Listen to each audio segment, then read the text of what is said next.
Someone just pulled a move on you at work. You weren't sure what it was, but the mood shifted in the meeting and you weren't sure how to respond. By the time you figured it out, the moment was gone. That's how power plays work. They're fast, they're subtle, and they're designed to be hard to name in real time. The person who dared to use this play is counting on your confusion. Your silence is their win. Today, we're going to name 3 of the most powerful plays you'll encounter at the senior level. And for each one, I'm going to tell you exactly what to say when it happens. No confusion for you. No silence from you. I'm Christina Holloway. For over 25 years, I've coached senior leaders at organizations like Google, GE, and Spotify to architect their authority and navigate the high-stakes politics of the Fortune 500. On this channel, I show you how to recognize the power plays hiding in plain sight and how to communicate with the presence that demands a seat at the table. This is week 2 of August's Strategic Leaders series. Last week, we talked about why saying no is a leadership move, not a boundary-setting tactic. Today, we're going deeper into the specific moves people use to undermine your authority and how to shut them down. All right, so let's get started. Play number 1, the Impromptu Surprise update. Here's how it works. You're in a meeting. Someone, usually a peer or a boss, turns to you without warning and says something like, "Actually, why don't you give us an update on where things stand with your project?" Or, "Sue, can you walk us through the numbers on that?" You weren't on the agenda. You didn't know this was coming. And now all eyes are on you. This play works because it puts you in a reactive position in front of an audience. If you stumble, you look unprepared. If you over-explain, you look defensive. Either way, the person who called on you looks organized and in control, and you look like you're catching up. Now, of course, it's not always intentional. Sometimes people genuinely forget to give you a heads up. But when it happens repeatedly, or when it happens at a high-stakes moment, or with a competitive person who likes to put you on the spot, pay attention. That's a behavior pattern, and we have to name it. Here's what you do. First, you don't panic. You don't over-explain. You take one breath, create a pause, and you say something like this. "I'm happy to share where things stand. I want to make sure I'm giving you the most accurate picture. So let me hit the highlights now and follow up with the full details by end of day." That response does 3 things. It buys you a moment to collect your thoughts. It signals that you're thorough and accurate rather than caught off guard. And it moves the pressure off you and onto a deliverable you control. If you want to address the pattern directly with the person afterward, keep it simple. "Hey, Bob, it would help me to know in advance when you'd like me to present an update.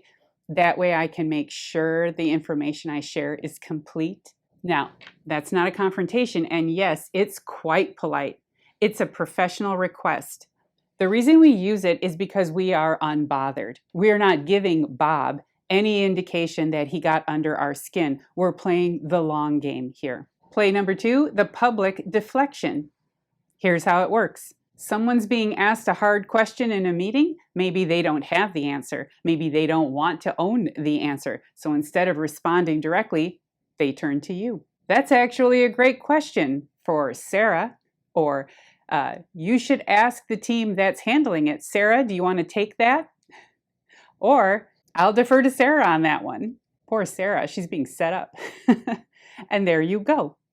A question that wasn't yours to answer is now yours to answer in front of everyone. This play is effective because it looks generous on the surface. They're giving you the floor. They're acknowledging your expertise, but what they're actually doing is transferring accountability. If the answer lands well, then they positioned you. If it doesn't land well, then it's your problem now. The most uncomfortable version of this play happens when you don't have the answer either. Now you're the one who looks unprepared for a question that didn't belong to you to begin with. Here's what you do. First, recognize it for what it is. You're being handed something. You don't have to accept it. If you have the answer and you're comfortable sharing it, go ahead. But frame it on your terms. Happy to add some context here from what I've seen on our end and the rest of your answer. That's you choosing to engage, not being put on the spot. If you don't have the answer, or if this question genuinely belongs to someone else, then say so directly. I want to make sure you get the right information on this. That one sits with Betty. She'd be able to give you the full picture. Clean, professional. You've redirected without making anyone look bad. And if this play happens to you repeatedly from the same person again, name the move privately for yourself, then speak up. I've noticed you've been directing some of those questions my way in meetings. I want to make sure we're aligned on what I should be prepared to speak to. I'd like to sync before the next meeting, so I'll grab time on your calendar. That last sentence is your ask statement. Don't ask if they can do it. Tell them what you need and then what action you'll take to make it happen. Also, that conversation does two things. It signals that you noticed, and it creates a process that protects you going forward. Play number 3, the credit pivot. Here's how it works. You had an idea, you did the work, you solved the problem, and somehow in the retelling, your contribution got erased into someone else's story. It might happen in a meeting. Someone presents your idea as their own, or as a team effort where your specific role disappears. It might happen in an email chain where your work gets forwarded without attribution. It might happen gradually over weeks until the people who matter associate the outcome with someone else entirely. This play is the hardest one to counter because it often doesn't feel like a move while it's happening. It feels like collaboration. It feels like things moving fast. It feels like you're being a team player by not making it about credit. And then one day, you realize the collaboration doesn't reflect what you actually contributed. Here's what you do. The most effective counter to the credit pivot is not confrontation after the fact. It's documentation before and during. Make your contributions visible in writing as they happen. Send the follow-up email after the meeting that captures the idea you proposed. Copy the right people. Create a paper trail that exists independently of anyone else's narrative. Following up on today's meeting, I just wanted to document the approach I outlined for our current project. Happy to walk through the details with anyone who wants more context. Okay, that email is not aggressive, it's professional, and it puts your name on your work before anyone else can reframe it. If the credit pivot happens in real time, like in a meeting, right in front of you, you have an opportunity to reclaim it calmly. I'm glad that idea is getting traction. I've been developing that approach for a few weeks. I'm happy to walk everyone through the thinking behind it. So a lot of people tell me they are uncomfortable claiming credit. So this illustrates how it can be just a clear, calm statement of ownership without feeling like bragging or calling attention to yourself. You're just stating facts here. And if it becomes a pattern with a specific person, I've noticed that some of the work I've contributed hasn't always been attributed clearly. I don't think that's intentional, but I want to make sure we're both protecting the record going forward.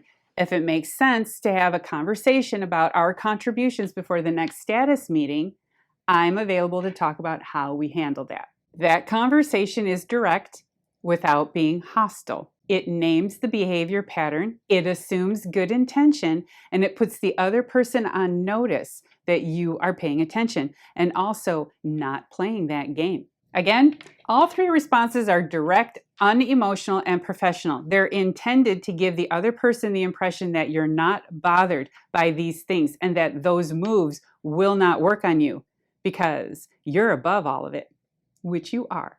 Here's the thing about all 3 of these plays. They work best on people who don't see it coming. So people who are still learning or who are new to the workplace, the moment you can name them as power plays in real time, the play loses most of its power. You're no longer reacting, you're now responding. And that shift from reaction to response, that is exactly what strategic leadership looks like under pressure.